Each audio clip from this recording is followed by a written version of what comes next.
All right, peace to the planet Earth. You know what it is. Adisa the Bishop of Hip Hop, chilling in the building. And I'm cooling, man. Look, I told you, man, this is West Coast hip hop, bro. Like, you know what I'm saying? Mad respect to all of the OGs from Bronx River and Queens and all of the boroughs. Boy, this is West Side. So, you know, I had to get my man Rhettmatic on dirt. What's up, man? Adisa, what up, brother? Chilling, man, chilling. I've been dying to do something on hip hop and martial arts because that's where my brain starts to converge. I'm always tripping. You know what I'm saying? Well, you're one of the very few people that have been doing that for a while, especially with jiu-jitsu and martial arts, and you've been doing the chess thing. So I mean, you're one of the OGs and shit like in terms of that. One of the very few. I mean, between you and Raka from Dilated, shout outs to word. Shout out to Raka Irish Science, man.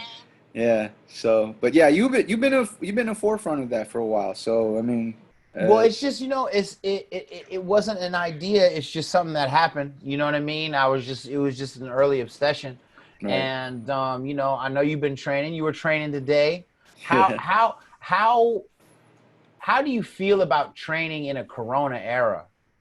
Like, what are you learning? Like, what are you missing, and what are you learning? Well, obviously, what I definitely, of course, I miss those the camaraderie. I miss the actual the real sweat. Like you really like the actual you go in there, even if you're having a bad day, you come out even if you got beat up. You did good. Even it's still beautiful, right? It's still beautiful. It helped. It definitely helped me healthy wise and stuff. But it's definitely different. My mother's, so I take care of my mother. She's diabetic. So she's considered high risk and stuff like that. Right. So I don't mind if I get sick, but I wouldn't want myself to get sick. You can't even have that kind of talk happening. Yeah. So I mean, obviously with the being in this Corona era, I just worry about my mother. I don't want to bring any type of sickness to my mom and stuff. So it's so I mean, so just training out of Zoom. I mean, I think for everybody, just in general, it's like how everybody had to adapt to whatever they have to do to make things happen. So I mean, it's not as much the same being at a gym or a dojo, but obviously you being a brown belt, I'm a blue belt. Even when I got injured, I would always watch videos, or if I go to the school and just watch. Yeah, so watch that's kind of so it's kind of like on some mental. I didn't know that. I really never, but a lot. My coach, my instructors, some of my fellow teammates, they say just come in and just watch, or learn. And then surprisingly, even if you're not physically moving, it's this right here. It feels worthless when you actually go, okay, well, I'm gonna go to class even though I can't roll. But once you're there, because you're not on the mat, you actually can see stuff that you wouldn't see if you were in the circle. Now, truthfully, obviously, you're not in the actual exchange, but I feel like there is kind of a refining of your clarity. Well, this is the craziest thing, so now training. So I train through, with my school through Zoom, and it's interesting. So I had,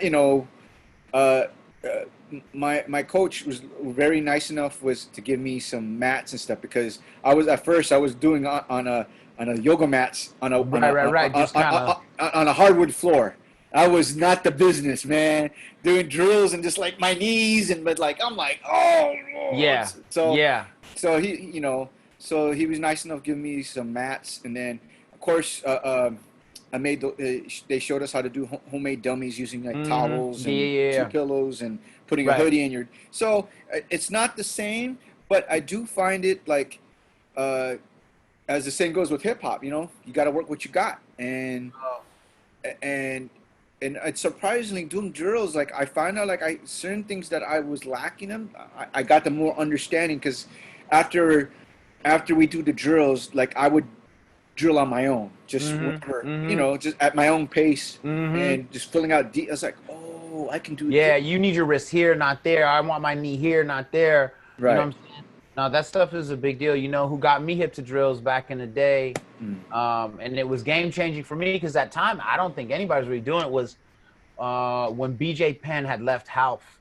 I lived like a mile and a half away from BJ and JD and them, and I wasn't even really training at the time anyway. And they were like, "Hey, bro, we're gonna go to Alex's and drill. You want to come?" And I'd be like, "Yeah." So they would. This is a funny story. This is gonna be a funny story. So we'll go and we'll drill at their spot, and I realized how much that improves your timing, your sense of muscle memory, all of this stuff. I really thought just 1, 2, 3. Okay, there's the arm. 1, 2, 3. Right, but when you run it and you run it and you run it and you run it, you know, armbar from the guard, cross choke, stuff like that, it really improves you. And so I had to say, man, that really helped my game because anytime I find that I'm hitting a wall in a position, I look for a drill on that position. That's pretty sick. Look for a drill. I'd be like, oh man, like my transition from side control to north south is kind of trash. Boop, drills for that. Right, There's a drill for almost everything, bro. Even if the person isn't a top tier dude, right? It's just a guy who's good at side control transitions, so he'll show it and it's good. Well, you can learn something one way. Well, the dummy's beating me up, so I'm learning something. Exactly. So, but yeah, man. It's a pleasure, man. It's an honor. It's been a while, like we since. Yeah, dude, it's been a really long time since I've seen you, and it's funny because I was talking to Raka yesterday. Where? Yesterday, first time we talked in like super long. Right. And we were talking about like the '92 riots, and you know what I'm saying. And I think that's again like the time that I met you because I come down with Q, Mike, and Apollo. You know what I'm saying, for the West Coast rock steady stuff. You know what I'm saying, and then a couple did because I remember they had a battle at the Palladium. One of them went against Rectangle and lost. You remember that? Oh no, yeah. Well, no, yeah, because that was the thing. That's when, if that's '92, that was when they just. I want to say that's when they implemented the teams. Yeah. You know? So that's the one they won. That, and then they obviously went to New York to win the. Who did Rectangle go against then? Yeah, because it was the team thing, and there was somebody else with us. Well, somebody went against Rectangle and came up short. It might have been.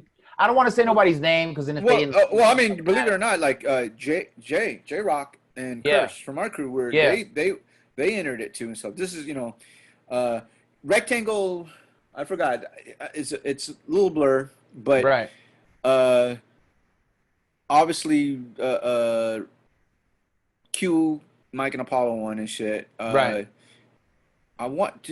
Did Rectangle? I don't know if Rectangle either Rectangle made it the top 2, top 3. I don't know. Yeah. I want to say that he won. I don't remember because I remember not feeling like he won, but that his set was raw though. You know what I mean? Yeah, it was raw. But then, of course, Mike and Q and. You know what I'm saying? So man, before we get deep into a lot of the jiu-jitsu stuff, you know what?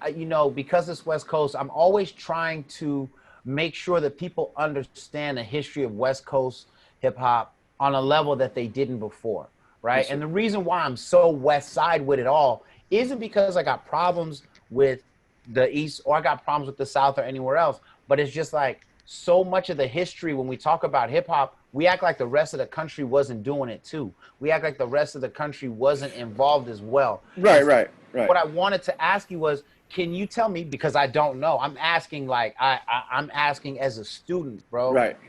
What is the history of the Beat Junkies? How did you come together? Because I don't know that story. Right. So obviously, I mean, it's been out there already, like everybody knows that J Rock founded the crew in 92 and stuff. So, I mean, basically, like we all met in different time periods or something like that.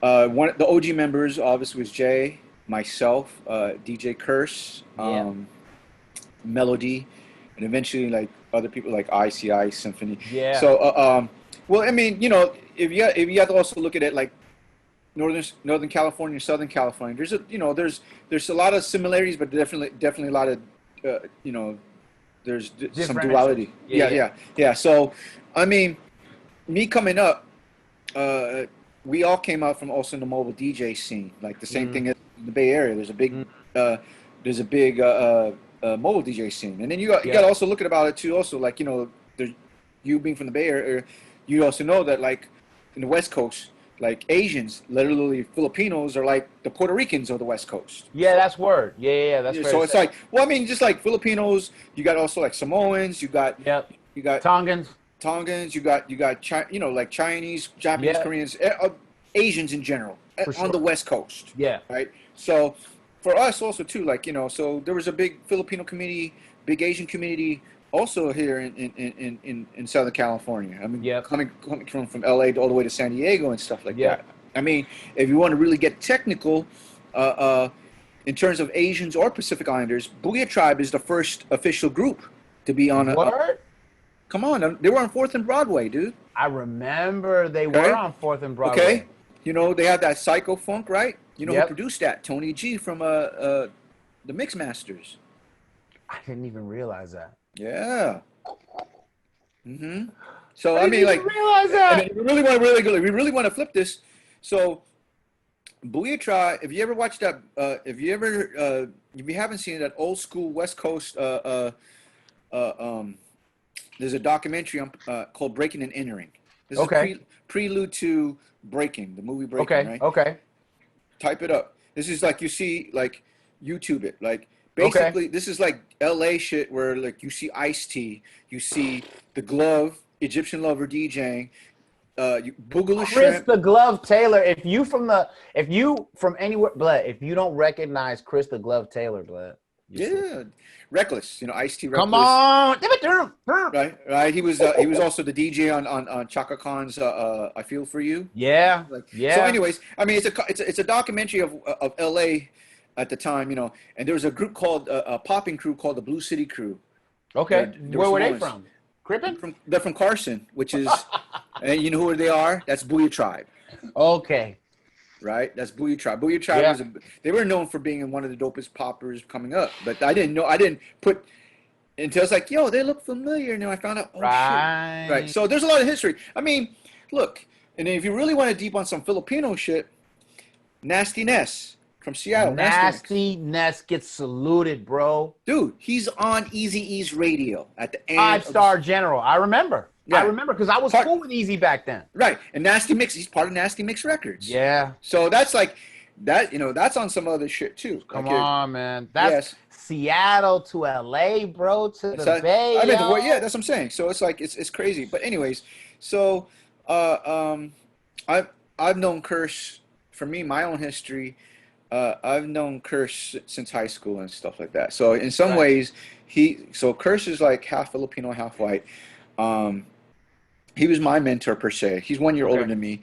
How did you guys meet? In high school. So anyways, I'll get to that. I'm probably going to I'm loving the ride. Don't trip. Okay, so basically, I always tell this just to let people know, like in Southern California, Curse was like our Q-Bert. Okay. Because at the time going up, of course, there was a lot of but Curse was the only, like, one of the very few, if not the only Filipino that was actually, respected within the Black and Latino communities, like there's like, yo, this is cat right there, man, Asian cat, can hang, and like got that respect and shit. He was like, even like, like DJing with like, like battling against Knights of the Turntables and shit. So my man said Knights of the Turntables.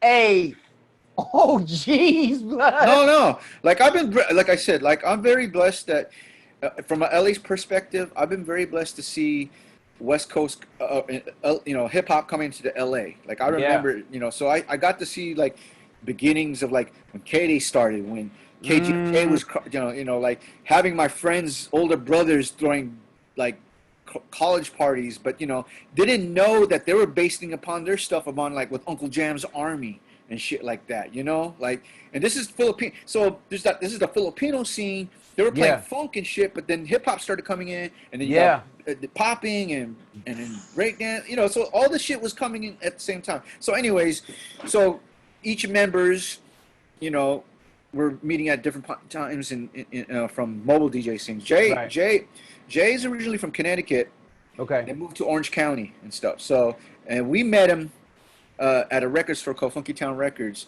Okay. and he had a friend of ours, a common friend, who was actually, I don't know if you remember this group called Insane Poetry. No. Tell me about Okay, him. so Insane Poetry, they used to be signed to Nasty Mix Records. Okay. They were kind of like the West Coast version of Grave Diggers. They were kind of like the forefathers of all the Really? A lot of that horrorcore stuff? That mhm, horrorcore? Yeah. horrorcore first, right? So, and the craziest thing, so his boy is DJ Streak. So that's Okay. our, not the Streak from the Bay, Right. the Streak over here, and he Right. was in that group Insane Poetry. The lead rapper Psycho actually used to be a DJ who also grew up in Cerritos, where I'm from, with I Curse. love Cerritos, man. Yeah, so That's one of my favorite cities. I love them all. thank you, brother. So he's like, so for me personally, obviously I had all my heroes, like in terms of obviously Flash, DST, Right. Supreme Team, like that. But Right. my local heroes besides obviously The Uncle big, Jam's Army, big dudes. Right. yeah, right. Where I was coming from was my man Curse. So the guy he goes by Psycho now, who's from Insane Poetry, but he used to be a DJ named Arabian Night. Okay. He used to be kind of like for a hot minute a KD Mixmaster. He's down Okay. with Joe Cooley, and then another guy named Scratchmatic. Kind of technically, I was named after him. So That's dope. so it's like two brothers, two African Americans and a Filipino were like my Yeah. local heroes and shit like that, who I looked up Right. to, and then Yeah. obviously. So anyway, so that's how we met Jay, and then eventually we met like other guys through the mobile scene, and then when around '89 or so, you know how DJing kind of Yeah. we kept on and then also and then K-Day kind of started. Yeah. Once Katie K-Day was so crucial for hip hop on the West Coast. no, for real. So like a lot of people don't understand that K-Day was the first 24-hour rap station. I'm And gonna they say, played the dopest stuff always. well, here's the thing. They played. I mean, we say rap, but look, they played everything. Like True. they played. I mean, they played like you can hear Sherelle. Mm-hmm.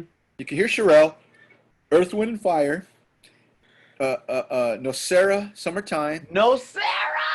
Egyptian Lover, Egypt. You can hear Mantronics. You can hear Run DMC. You can Come hear. on, bro. I mean, they were playing a little bit almost everything. So I mean, whatever they thought was dope, that's what you hear on That's the what radio. it was, right? And this is even before. I don't know what. Obviously, you had KML. In the Bay Area, you had KML, K-Soul, right? I don't know. Yeah, KSOL. We had KSOL, right, which became Wild 94.9 now, but it used to be KSOL, right, with Marcos Gutierrez. But the main one that really did it was KPOO. Right, but I'm saying the same thing. Yeah. Well, the thing is a K-Day and it's an AM station. That was unbelievable. Sometimes I could get it up here, right? But sometimes I could get, like, if I sat my boombox in the corner with 12 antennas attached to 10. Well, that's the craziest thing. So in the daytime you can hear it. Like I can listen to it when I'm going to school. Right. Like basically in the mornings I would listen to Bobby Jim and the Critters, which is Russ Parr. He was the morning show. So a lot of the morning shows that's out right now, like say Big Boy even, is based upon Russ Parr. He does not get enough props. Russ Parr. Remember roaches? Look at all these roaches. Remember that video? Russ Parr, aka Bobby Jimmy, is our Al Yankovic of hip hop. Bro, he never got enough props, man. Remember that one where he was talking about he was doing EPMD and then he fell asleep while he was rapping blood? Yeah. So anyways, so I mean, you see the correlations of K-Day, like anyone that was anyone, like Dr. Dre, Tony G, Jam and Jenna, even Uncle Jam's Army was on K-Day. Like anyone. Come on, man. I mean, this is like I would say the K-Day Mixmasters is is the basis of what the Junkies are. Like so anyways, just to make this, I'm going long-winded, but just to make this long it's good. story We short, need it. We don't know it, so it's new to us, bro. There's a long story short. Eventually, we met Jay. This is like around maybe probably 89, 90 or something like that. Right. hanged out. This is when DJing kind of like, everybody's like starting to be more rappers, dancers and shit. Right. We like everybody, you still cutting it up, man, like that. Yeah, it's So, like, yeah, blood. so we all kind of stick together and shit. And in '92 is when he decided he always wanted to have a crew and basically said, look, I want to be a crew. I want to start a crew. We're gonna call ourselves the Beat Junkies, and we're gonna wear these Green Lantern rings. So, and he used to work at a comic book shop. So he had the ops for the ring. He had the connect. Yeah, so we're gonna wear. So I mean, if you remember, when we started entering the DMCs, you see us wearing the Green Lantern rings. That's right. So that's how like we, So that's the. I remember those, blood. I remember, like, because I'm from the Bay, obviously, I made my second beat ever at Cubert's house. I knew him in the FM20 days. Right. You know what I'm saying? Like, totally. You know what I'm saying? So shout out to Harrell and shout out to Nim, you know what I'm saying? Yeah. But like, once I started seeing different crews and I saw you, I wasn't, it was all West Coast. I didn't really care. I just love dope DJs. Right. But like, I was just juiced that the team thing was popping. And you guys were a dope team. And one thing I really like about most DJs are actually nice. Like, rappers can often be really mean people. But most DJs are chill. You know what I mean? Because they love the craft and they don't really care about, you know what I mean? Like. Right. Well, totally. Thank you for sharing that history, bro, because that's important. You know what I'm saying? That's really important. And you have an online school right now because of the COVID, but can you talk to them about where you teach about the turntablism? Because so 3 years ago, we opened up a school, a brick and mortar school called the Beat Junkie Institute of Sound in the city of Glendale. And if you asked us, like a couple of years ago, like, let's open up a school, we were like, what? Yeah. I mean, what happened was like, okay, so 2012 was our 20-year anniversary. Well, congratulations. So thank you, man. I mean, it's like really, like, knock on wood, but our biggest accomplishment is still being a crew, because a lot of we're part of the major, the top 3 major crews of turntablism, right, of the golden era. Period. Right. And, we're very, and we're still together. Yeah, man. Compared to the, shout out to a lot of other crews. Yeah, a lot of other crews. Time. Yeah. So I mean, like any other crews and family, we all have our ups and downs, but we still stick together. And my personal opinion, like sometimes we're part of the top 3, but I think we've always been overshadowed by whether it be the X-Men or the Pickles and stuff. It's just just whatever. But for us, we were more. You had the X-Men were more beat juggling. You had the Pickles are more straight, just scratch cutting. Us, we were like both, and then we still and we still rock parties. Again, we came from the bases of what Katie parties and whatnot. Yeah, we came from. Again, we're like an extension of what the Katie Mix Masters was. Yeah. Because they did when we listened to them, they were like battling. They were on the radio. They were producing. They had all of it. They were doing it, and that's how you're supposed to do it. So it's funny you mentioned that too, because like I'm sure you remember after the Pickles kind of hit their apex, there was this whole thing where they had the triple threat DJ thing. Yeah.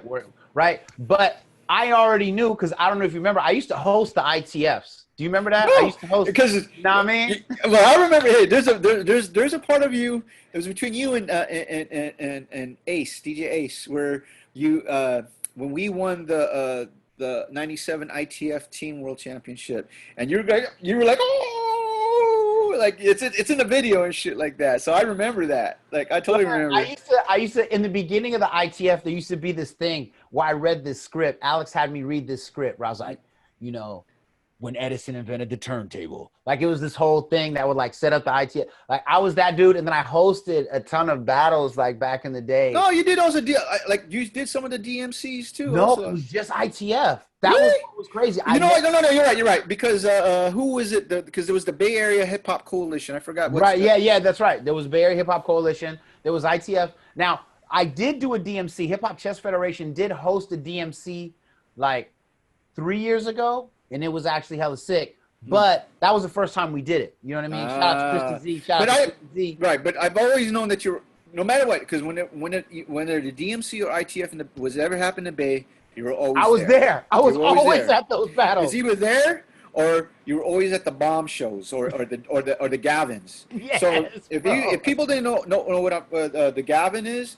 the Gavin's the convention is based upon a magazine that did college radio and stuff on doing. Yeah. Shouts to Kelly Wu and Roddy Rod and shit. So Kelly Wu, Brian Sampson, Tim Beason, Shaka, you know. Yeah. So obviously it was like it's like the West Coast version of the New Music Seminar. If you were old school, it was like a. But a lot of a lot of people might not know that. That's what I'm saying. Yeah. So, but it was it was like the West Coast version of the New Music Seminar. But it was like, and then of course, the Bay Area had the Bomb magazine, David Paul, and he would throw his showcases, and those used to be Those were crazy bombs. All the show. There was a lot of showcases, but if you performed at the Bomb magazine showcase, that meant a lot. I mean, you're legit. That was almost like the same thing if you're in LA.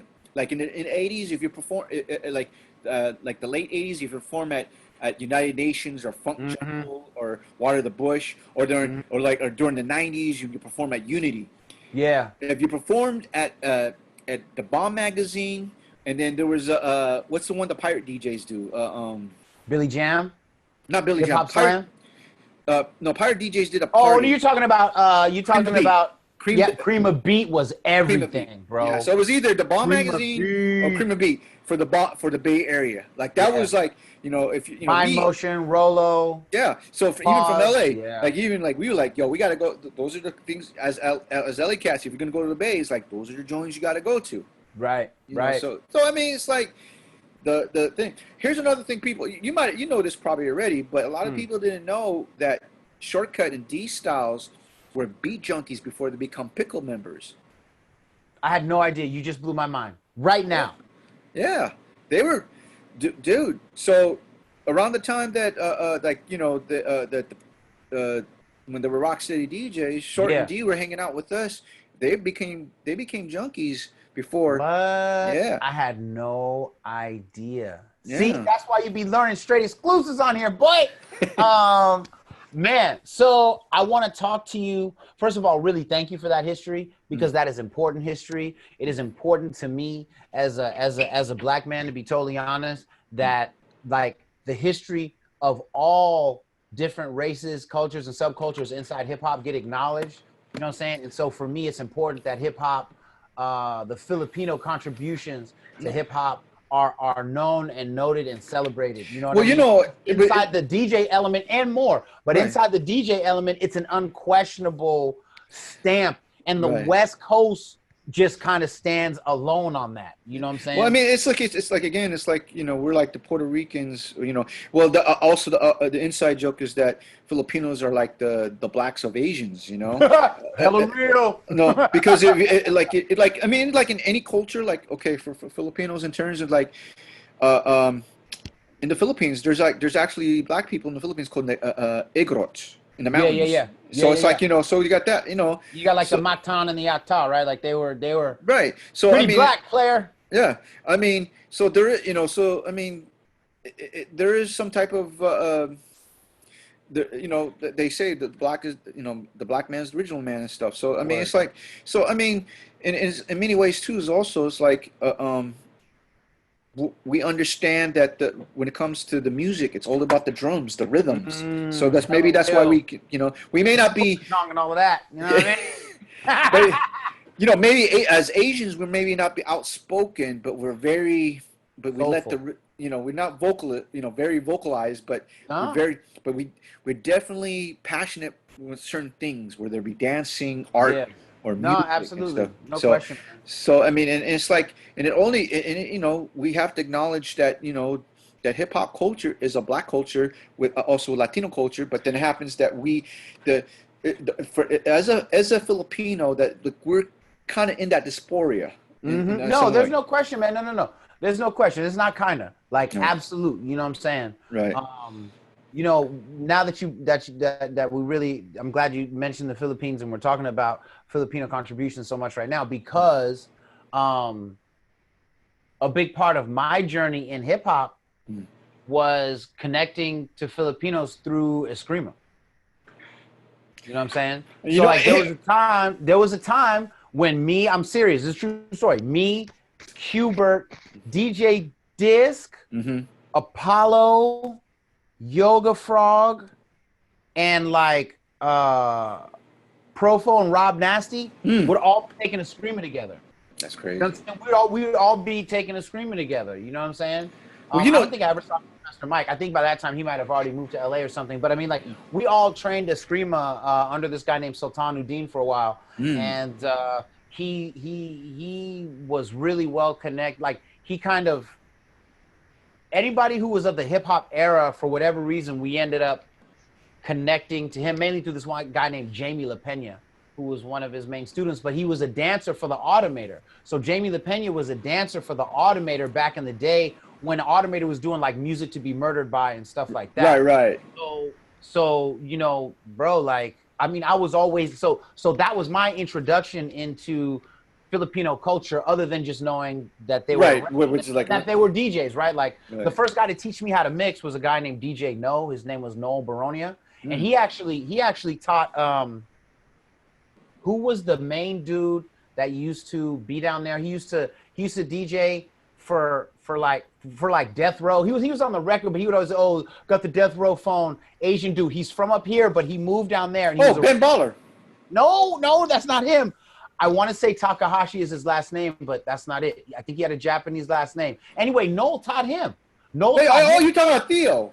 Theo Mizuhara learned from Noel. Okay. That's funny. Facts. Theo, give my man props one day, would you? The funniest thing, because it was funny that Theo, like, I've heard about Theo prior to going to LA, right? But we didn't know, like, you know, like. Yep.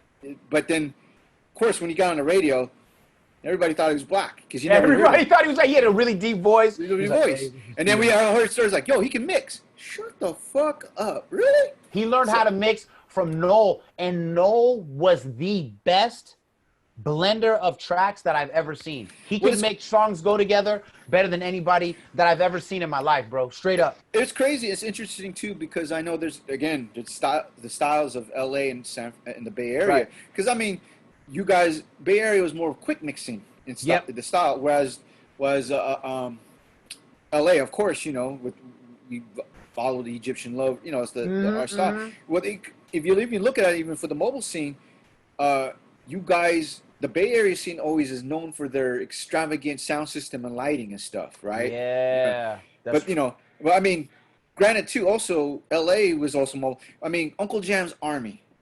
They had the biggest, I mean, they didn't have no crazy lighting system, but they had the biggest sound system. They had the sound system thumping, huh? I mean, dude, they did LA Sports Arena. Come on. No, they did LA Sports Arena. That's insane. I remember hearing that on K-Day and KGFJ. Yeah. So, I mean, they may not have all the crazy lights, but they had that system, boy. They had all Soren Vegas and shit. Dude, there's even pictures now on the internet that you can see their system when they pack. Really? Yeah, you just hold on. I'm gonna turn my light on, blood. Hold up. I got the sunlight tearing me up. Hold up. Yeah, but I was trying to manage these It's funny because blood. you said, you know, it's funny. That's another thing. North and South, your blood, yo, cuz. You know, it's funny too because like sometimes Short and D would go like, yo, blood. Hey man, you can't say that. Don't say that out here. Hey, funny story. One time I did a story for The Source on Brand Nubian, and they recorded their video in Grape Street Watts. Ooh. And I'm out there just dropping blood like nothing. And like I'm literally in the heart of the set. And there was this OG named Elementary. And I was like, listen, man. I said, can I be honest? Because I know I'm going to get beat up, right? They're going to take all my stuff. And I'm like, yo, I said, listen, when I say blood, I'm from the Bay, right? I said, the Bay comes from Panthers. And the Panthers, when they taught the young, they called them the Young Bloods. And that got cut down to blood.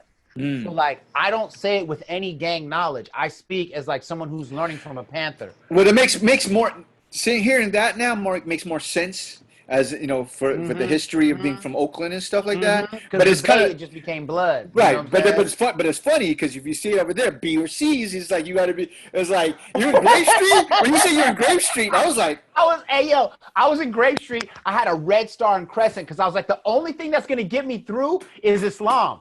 The only thing that's gonna get me through is Islam. I had my kufi on, white kufi. oh, so that's so they didn't fuck with you. They Yeah. didn't fuck with. So it was like they was like, because they was like, oh, you look like Malcolm X. I see with the kufi. They was calling me Young Malcolm. All the Crips was calling me Young Malcolm when I'm walking around the set that day. Oh, you're like, hey, also like a nigga, brother. I am glad. Hey, man, good. Because the fact that you told me you said you were blood in the Grave Street. I said it hella times, and they were just like in the middle of what? In the what? And this is like 93, 94. Come on, man.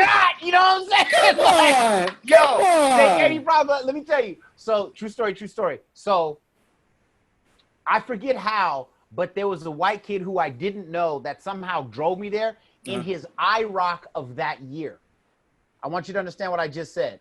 The IROC car of that year, and it was metallic blue. It was hard, right? I don't even remember how I know this kid. I don't remember his name, okay? But he drove me over there. So I stayed on the set way late. Everybody broke stuff down. And after a while, like I'm interviewing so many OGs, I stayed too long, essentially, right? And now it's just bangers. Bruh, we walk back to this white dude's car, and there's like 6 Crips sitting on like a 4-foot wall, and they're just posted. And they're waiting for the jack, right? They're like, we're taking this car. You feel me? And so, like, when we get closer, the dude just looks at me, and then he looks down, because he's like, I'm about to get jacked or murked. You know what I'm saying? Right. And I looked at him, and I said, do not talk when we get close. And he just nodded. So they was like, what's up, Malcolm? And I was like, assalamu alaikum. And, you know, I'm reminding them, like, Islam, right? Like, I'm not a banger, right? Like, I said, assalamu alaikum. And then, like, they just nodded.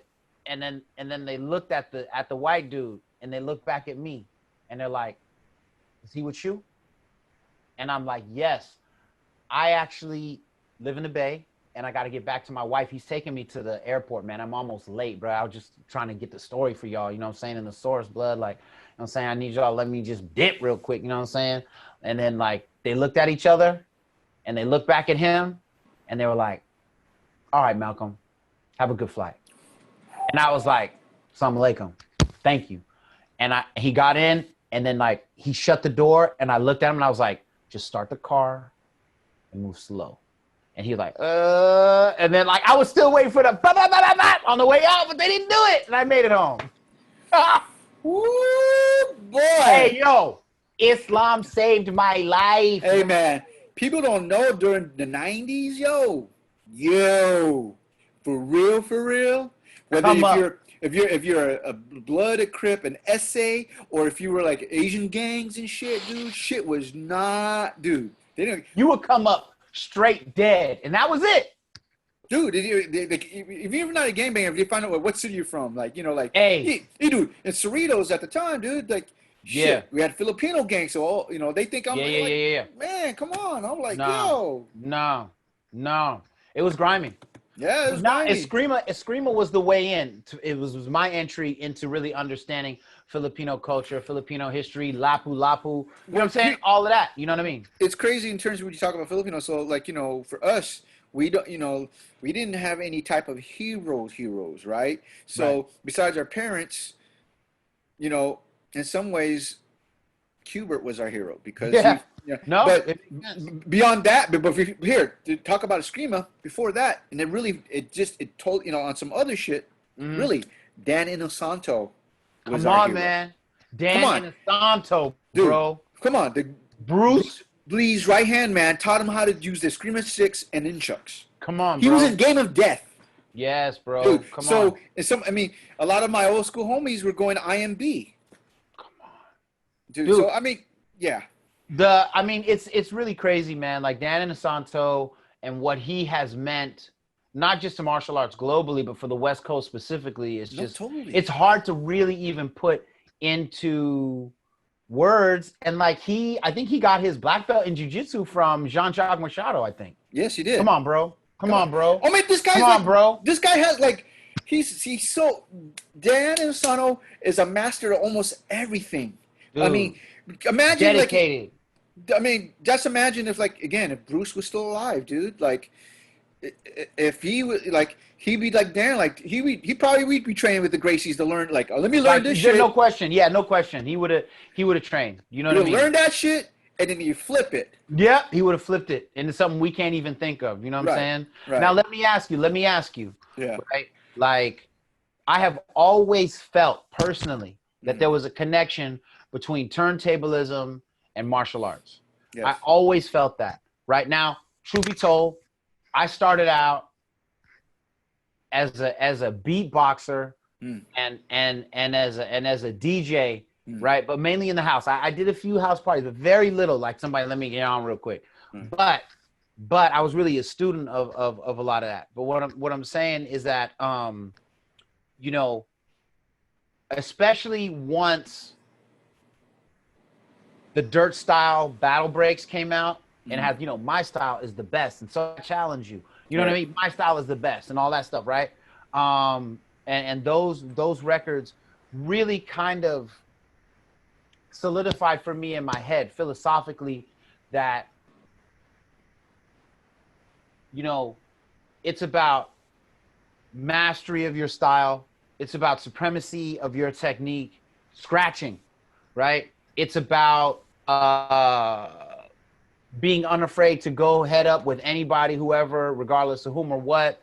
And I love that about DJing, and I've always kind of like felt bad that the rappers got so much credit for pushing those ideas when the DJs, to me, and the B-boys first, even before the DJs, lived those kinds of philosophies out. Can you talk about, you know, do you agree with that? Do you see it different? To what degree? What are your personal memories? I want to know. I like to agree with that in terms, because like you said earlier, like, you know, the MCs are more vocal, so it's all braggadocious and stuff. Right. Whereas, you know, probably the next level for braggadocious would be the B-boys, you know. And then the DJs are more, you know, we're nerds. We're behind the scenes. We rather just look for the music. It's, you know, we feel comfortable. We feel comfortable. It's, you know, if we're going to be in front of people, we'd be comfortable behind turntables.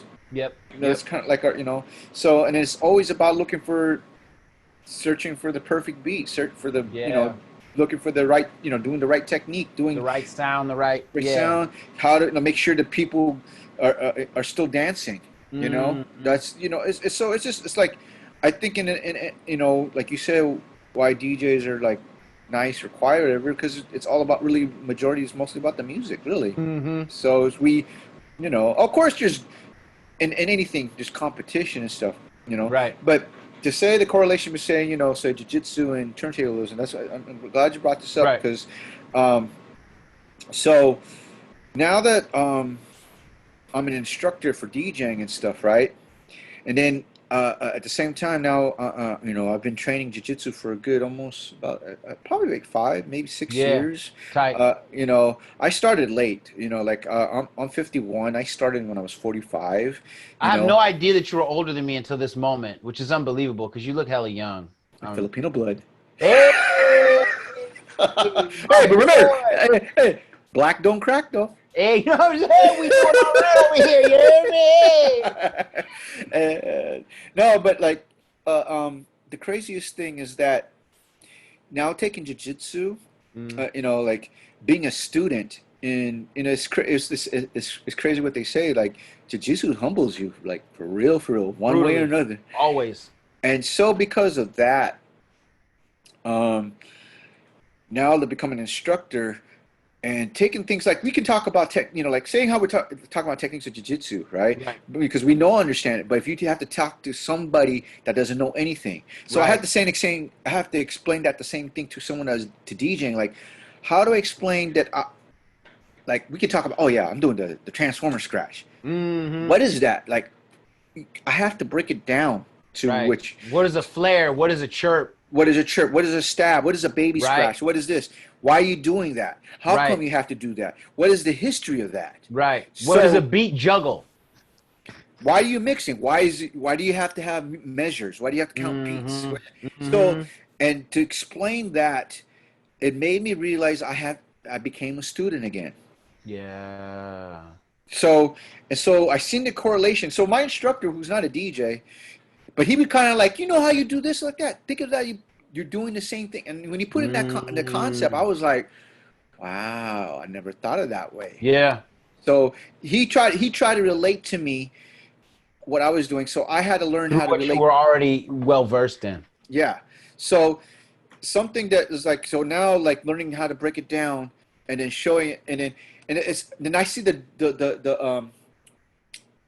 similarities or the dualities of it. Like, you know how when you train jiu-jitsu, right? You know, before you do your stretches, you do your warm-ups, you're doing your drills and shit, right? Right. And then you do the technique, and then you Right. spar, right? Right. Ironically, when we teach class, we do warm-up drills. What I mean by warm-up drills, put up a record, and I would do a scratch, and they would have to emulate it. So I build it from like the Like a basic. call and response kind of thing. Right. So, but instead, you know, they got like kind of like Simon Says, just do, Right. just do, What I do. you know, like follow the same move, follow the movements. All right, you know, and then keep on, you know. That's like katas or whatnot, bro. Basically, Like flow we do, drills. so muscle memory, like we were talking about. So we do all these drills to do muscle memories. Then after that, we go into techniques. Teach the techniques. Then after that, we'll do the cool down. Right. That's Right. deep. So and then eventually, And as is they the get, cool down? The quick question: are the cool downs the same as the warm ups? Like you go back to call and response, or but this time it's more intense. Like we go, let's Right. go, right. And then eventually, sometimes as they progressed, we go to our what we call our longtagon. So Okay. you know, so basically, like, you know, you see like Kubert's octagon. with all the Octagon, turntables. right. But So we have, DJ like, Kubert has an octagon with 2 turntables and a mixer on each line of the octagon. right. And But people ours is track. longtagon, so we have like Right. we have like 8 turntables. Wow. So what we do is like once they get the comprehension down and the foundation stuff, we go over there. All right, guys, we're gonna learn how to flow. So like when you're training, you know how you Right. train So here, all right, we're gonna cut for 8 bars. You're gonna answer. Everybody goes around. You're gonna answer me. We're gonna talk to Right. each other. Whatever comes out comes out. Right. So That's beautiful. so I see seeing the correlation is like, holy shit, this is like I'm training jiu-jitsu. Man, it's beautiful stuff, man. And I still think, like, as much as people, as long as I've been talking about this, I think the martial artists actually, like, when I say this, I mean the fusion of hip hop chess and martial arts, right? Like when I started Hip Hop Chess Federation, like the main people who actually got it the most were martial artists themselves. Oh. Like hip hop people were like, oh, I think it's cool. I kind of like chess. And like, you know what I mean? Like sometimes the chess people were the most stiff, right? They're like, I like hip hop, but I'm afraid of it, and I don't want to get beat up and have my pieces taken. Like it's this whole thing. But I'm like, no, you don't understand. Like there's Public Enemy, there's EPMD, there's Wu-Tang, there's all, you know what I mean? But the martial artists were the ones that were like, I do martial arts and I like chess and I love Public Enemy. I love jiu-jitsu and I love Bruce Lee and I love, you know what I'm saying? Well, you know, it's crazy what you're saying that because, so I have a student at our school and she's a black belt in jiu-jitsu. What? And she was able to apply. So when I talked to her, she's taking our classes and she's having fun. She's always wanted to learn how to DJ. Right. And she's like, man, this is like same thing, warm-ups. And she's like, obviously, timing. And now, in talking about even the philosophy, like I had to tell some of our students, it's like, you know, hey man, why are you doing that? You know, you're a white belt trying to be a black belt. You need to, like, don't, you know, take your time. You know, you're not going to learn. You're not going to able to learn. And it's crazy. We always say this is that you're not going to be able to do it in class. Your breakthroughs is when you practice. Ooh. Right. Bro. And so I told them, it's like, you're trying to be a black belt, but you're missing what's going in between. So and that's the same thing. I'm learning that from jiu-jitsu now, applying it to teaching DJing. It's like, look, just take your time. It's okay to fail. Man. Same thing as like a tap. That's the Hey, only way you got, or right? checkmate. You know what I'm saying? Whatever. You know what I'm saying? That's the Right. game, and now we just get to do it again. You know Right. what I'm saying? That's really powerful, bro. Let me ask you, because in my personal journey, I started with Bruce Lee films. I didn't see a lot of the Shaw Brothers stuff for a while. Like I know that it was on like Kung Fu Theater and stuff like that, but I didn't Right. catch it as much as like actual Bruce Lee films. Return of the Dragon, End of the Right. Dragon were my main two for quite a long time. Right. What kind of did you come up with more Shaw Brothers stuff, or did you come up on Bruce Lee? And what do you remember from those times? Little bit of both. Yeah, A little bit of yeah, both and stuff, man. Just because, I mean, I remember going to Chinatown buying all the Bruce Lee books and shit, right? But yeah. and then when they finally have when they show reruns in the theaters of like whether it be like the Big Boss or Mm-hmm. Fist of Fury and stuff, I still remember when my dad took me. The only thing I didn't get to see Enter the Dragon until remember on TV or Select TV. Yeah, yeah, yeah, yeah, yeah. That's the only time I got to see Enter the Dragon. But I was able, Wow, right? I got to see Game of Death. My dad took me to see Game of Death. wow. I got to see Big Boss and Fist of Fury. Yeah. And I didn't get to see, and then I saw Return of the Dragon eventually on VHS. So, Okay. but so certain things, and of course during that time I was also watching, Kung Fu Theater, Black Belt Theater, Mm-hmm. Mm-hmm. so it's all a combination of All it. So, those, yeah, yeah, yeah, yeah, yeah. yeah. No, that's I mean, amazing, I mean, man. obviously I know Bruce Lee was like, I can tell the difference between a Bruce Lee movie versus a Come Shaw on, man. Brothers. The Shaw Like Brothers, like, even though it was dope, but it was like that's crazy. Whereas Bruce is a man doing it, and like that was yeah, yeah, that really connected me on some like, yo, that's like the underdog type shit big right time. there. And that's why I think actually now that you said specific underdog, like that's why I love Bruce right there. You know what I'm Well, I saying? mean, it makes more sense to why the African American culture, the black culture, Gravitated. gravitated to Bruce because during that time, looking at the history of it, he was saying "fuck the man." Hey, come on, dude. Remember in End of the Dragon when bruh with Jim Kelly beats up Yeah, the cops? People forget that. That's how when his first scene is a cop is harassing him. He beats up the cop and drives off in a cop car, bruh. yo, What black man yeah, didn't want to do that? You know what I'm saying? but I shouldn't have said it. Brother's gonna be trying to do that from now on, but nah, if you get that, I don't know, man.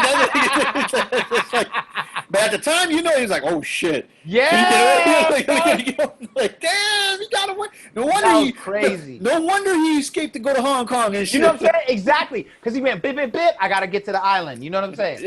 So, Yeah. nah, man. I mean, yo. So, how can people get a hold of you, and how can they follow what you're doing? Because it's important. And I also just want to acknowledge you because, like in jiu-jitsu, sometimes you have great fighters, great martial artists who cannot teach, right? Like they can do something amazing, but they can't give it to someone else so that they too can do something amazing. I Right, think right. it's beautiful that you have what you're doing, teaching the youth out there. And I want to know, like, well, first I just want to thank you for doing it, Oh man, it's right? good. And when I say that, I mean it because when I'm just speaking on some harebrained whatever, but like because I work with so many young people, I love hip hop right now. You know, I've never not loved it. I've had my like, that's kind of weird, but I know that hip hop belongs to all of us, but it always belongs to the youth of that era, right? It's Right. theirs to say and do what they want. And so I just wanted to thank you for giving this to the children because too many of us complain about what the kids do or don't do in hip hop when we never pass the torch. We just, oh, well, in That's my day, blood, come on, have a no, seat. yeah. What's up? That's Talk to the interesting young that you say folks, that bro. because this is what I say now. Like, because we all been at a point where we almost became the old grumpy guy, right? And I've learned, especially as like even with jiu-jitsu, like a lot of things, the philosophy of jiu-jitsu and Yes.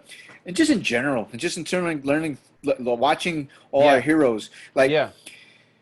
the people I've noticed that complain a lot are the ones who just are still living in the past, and Mm, they're just, and no disrespect because we all get older, right. Uh, if you really think about it, back then it was hard to find hip hop. You It had to dig was. for it, shit, right? Yeah. Now today, It's everywhere it's everywhere, all day. right? But there's so much, it's overloaded, but it's the same concept. You still have to look for it. But the problem is, so the thing is like someone like you or myself, we still love it, you know, like we stick with it. I may not agree a lot of stuff with it, but at the same, you know, like I used to, of course, when you're younger, like, oh, fuck that shit. Yeah. These fools wait. Right. But when you realize as you get older, we're sounding like our parents. Our parents were like, our parents used to say, what is that shit? So That's weak. That's weak. Right. And so, and it's some cycle way, and some crazy ways, there's a cycle where now our generation is saying that to the younger kids. Hey, it's hilarious because Paradise from X-Clan, I was talking to him like a year or two back, and he said, you know, all these old people complaining about hip hop. He's like, you know how I know what they're doing is hip hop? And I was like, how do we know? He goes, because we hate it. Like, it's because we hate it that we know that it's hip hop. Because when we made it, the old folks hated us. Right. You see what I'm saying? Just no, what you said. So like, I was like, yo, that's hella real. But the craziest thing though, there's a lot of dope shit. There's a lot of dope hip hop. We have to, the thing is, we can't, the problem is that a lot of our generations, they're married, have responsibilities, so they don't have time like this. So a lot of their things is that when they think of hip hop, that's when they stop, that's their time period. As good as it ever got, and that was it. Right. Do so much dope shit. You just have to like figure out, you know, you don't look for hip hop on the radio. If that's the only time they can listen to radio. First lesson. First lesson. Can't look on the radio. Don't watch the on TV. Now you got follow, like if you still follow, like people like, I love Premier. Dude, Premier's still doing shit. Dope stuff too. Dope stuff. And he's working with young cats, working with dope. There's younger cats doing dope shit that we like, right? Yeah. So you have to kind of like pick and choose. You can't. And you gotta look around, man. You gotta, like, you know, like a lot of people like hate on a lot of the production that happens now. And I'm like, well, first of all, like if you're gonna say that you hate auto-tune, then you have to let go all your Roger Troutman. Like, get off of it then. Right? Like, but that's insane. We know better, right? But then at the same time, it's like if you're looking for the music that you like, just look for that type of music. And you can find it. That's real. That's the craziest thing. Look. Hip hop is that big. I always say this, dude. Jazzy Jeff is the perfect example that if people are talking about, like, look at Jazzy Jeff, dude. He's still going out there. He's still learning. I went to a Jazzy Jeff show like 6 months ago. Dude. Tore it down. He be even playing new shit, but he play it his way, right? His way, bro. And he's still looking for music. That's the thing is about, he came back and saying, look, you got to learn. If you want to learn, you got to adapt, but do your own shit, right? You just got to like find your own lane. You can't follow what he's always been like that. I'll tell you this straight up, Pete. If it wasn't for Jazzy Jeff showing us Serato, we'd have been like the old, like we'd have been on some. This is Jazzy Jeff, who pretty much officially introduced. He didn't invent Transform, but he officially. But he made it popular, blood. Right. Because he's dope at it. And he still can fuck it up. He showed us digitally, look what I can do. When we saw that, I was like, okay. Yep. That's Jazzy Jeff. That's Jazzy Jeff. And he's still doing it. He may not be doing all the crazy new shit, but he knows what's up, and he can still lay it down like the G's always been. And then he's consistent. He never stopped. That's what I've learned watching him. Like people like him, it's like there's a time you have to kind of like sit back and let the other cats do it, like the younger cats. That's the thing is you gotta trust. Like I trust young people. When I hear different young rappers, I trust like, okay, well he sounds a little crazy, but in a year or two he'll have a little more knowledge or whatever. That's just my preference. But when you watch it unfold, you know what I'm saying? Like I'm always impressed, bro. I listen to these youngsters and I love a lot of their stuff, and I wish. You know, the reason why I wanted to take a moment to thank you for your contributions as an educator, as a teacher, right? As a pioneer of how to pass the baton. Like, it's just, I wanted to make sure that I gave gratitude to you, you know, as a performer, as a pioneer, as a battle DJ, as a West Coast icon. To me, forever. I'm still hey, the check's in the mail.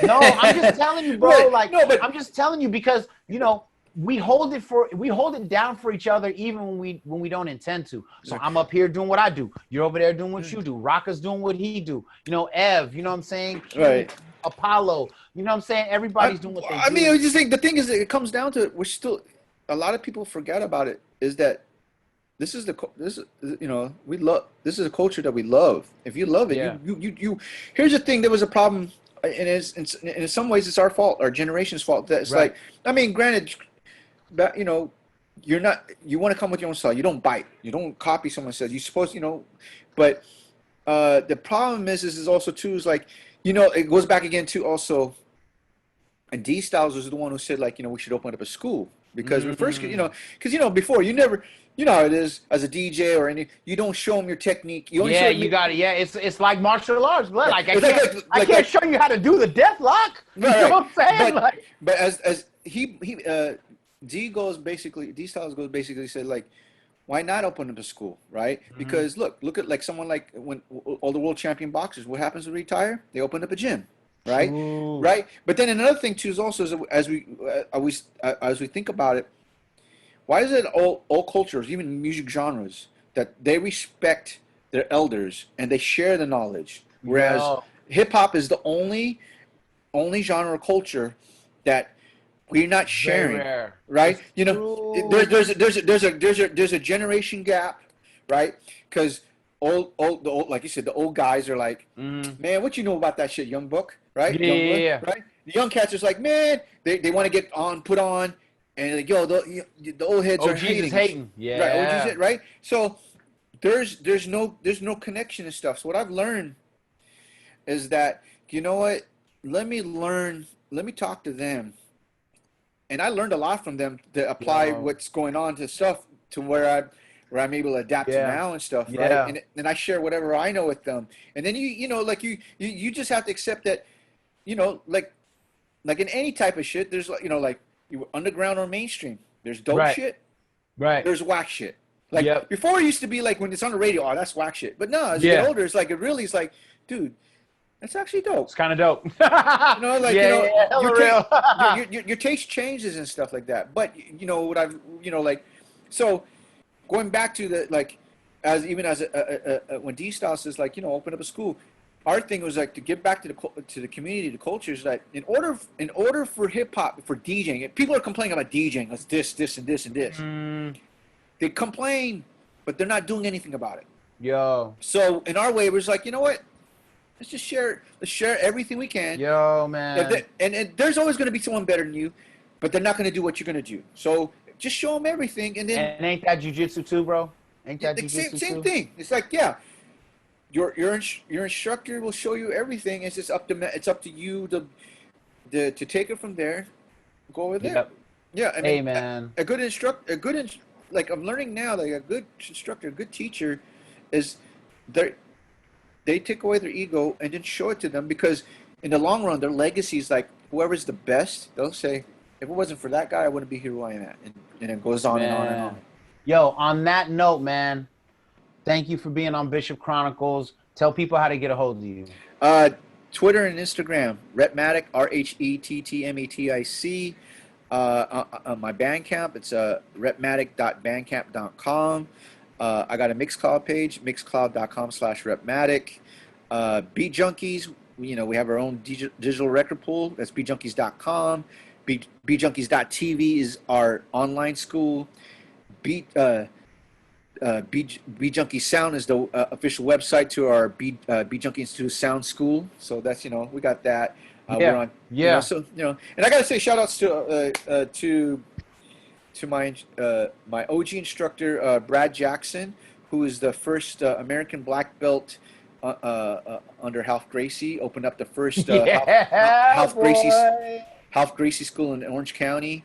And then my current instructor, Chris Gutierrez, who's part of my teaches Condacoma, which is Los Yes. Alamitos, is under Yes. Checkmat, and he's a black belt under Leandro Vieira, who's Leo Vieira's brother. Yeah. So, Well, so, thank you, man, for sharing everything, and much respect to you on your path in jiu-jitsu. Much respect to you and your instructors, man, and thank you for being on Bishop Chronicles and contributing not only like what you've actually given, but the wisdom you shared on West Coast hip hop. Thank you Nah, so much. man. Thank you, man. Shit, you're the man, dude. Oh yeah, one more time.